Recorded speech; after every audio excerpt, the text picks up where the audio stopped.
Now, Dublin City councillors are expected to vote this evening to implement the full 15% reduction in the property tax rate, despite the city manager warning against the move.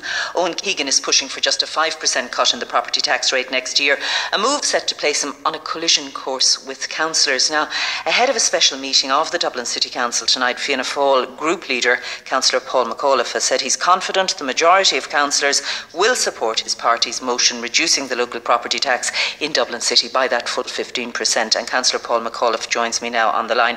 What is your case, Paul McAuliffe, to push for this 15% reduction now, as opposed to taking the advice from council officials and the city manager to go the fiscally prudent route of a 5% incrementally over 3 years?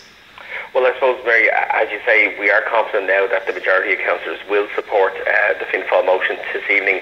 We're calling on for a 15% reduction and for that to be implemented in 2015. And the main reason we believe that it is important that happens in 2015 rather than it being spread out over a number of years is that it was the principal issue in the local elections which all councillors discussed with voters.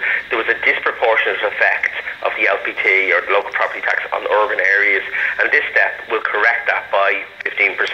So we believe it is about delivering a promise which many councillors, both from my own party and others, made to the electors, and not to do so would be to repeat many of the broken promises which the Labour Party made in 2011. So it's about accountability, Mary. No, but the case again, to really what you're doing is flying in the face of the best advice you're getting from officials, the best advice you're getting from the city manager, and pursuing what could be called the politically popular move as opposed to the fiscally responsible move. Well, if that was the case, I would agree with you, but actually the manager and the finance department have put forward two scenarios to us. One where we would have a significant surplus well beyond the 12 million which will be required to reduce the property tax, and the other where we will be significantly below it. And the main reason for that is that the department haven't provided clarity around the grant funding which they're continuing to provide. Now, even the most detailed reading of the local government circular on funding is ambiguous on that point, but we're taking the government on face value that they're going to continue to support local services, important services like homelessness and roads, and allow us to retain 80% of the grants. That's what the circular seems to indicate. The manager has given us two scenarios, both a pessimistic and an optimistic scenario. So I don't believe we're being irresponsible on this. I believe what we're doing is holding the government to account that they'll continue to fund local governments. Now, 12 million is the saving. 12 million is what it would cost the City Council to reduce the local property tax by 15%. Central government, interestingly, retain the same 20% regardless of what variation we make. So they keep their central funding of 16 million, and the balance then of the near 80 million will come to the City Council. We believe that this is new funding. That's what was promised by the government, and therefore we believe it's appropriate for us to reduce that at this time. We have a homeless crisis in Dublin. There's a housing crisis in Dublin. What could that 15 million do to immediately ease that crisis? Well, I think there's no doubt there's a housing crisis in Dublin, and I think across all of the parties in the City Council we're committed to resolving that. But it's a much more complex issue than the current budget of the City Council. It involves long-term funding and financing of homes in the city. We're sitting at the moment on nearly 30 hectares of land, and there has been some prevarication from Sinn Féin on that issue, not allowing that land go out to public consultation. So we need to resolve the bigger issues in housing.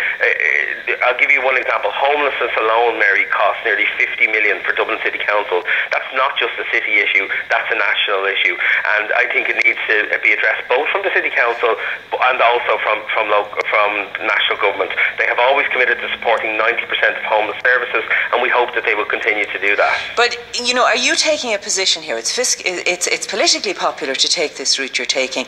There are no votes in solving the homeless crisis.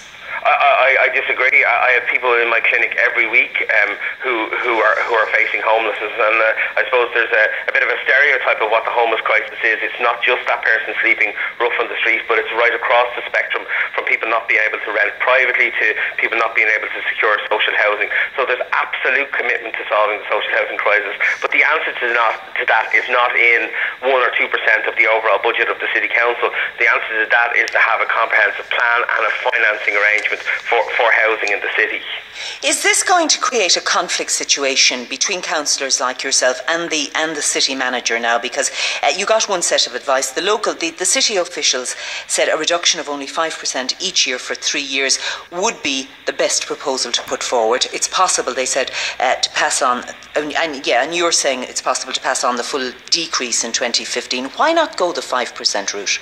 Well, I suppose for two reasons. One is the manager has recommended that prudent approach of 5%, but he hasn't said that the full 15% would cause difficulties if we receive the current funding. There was two scenarios put to us, and we're going on the more optimistic scenario. I don't believe we're on a collision course with the manager. I think he recognises very strongly that this was the democratic decision. The public consultation that was done by the City Council, nearly 900 people participated. The overwhelming majority wanted to see the full reduction of the 15% passed on. So I think, in my view, this is about resolving an issue that affects Dublin uniquely because of the house prices in Dublin, and also it's about responding to the democratic decision of the people of the city. All right. Councillor Paul McAuliffe, thank you very much for joining us. It's 4:45.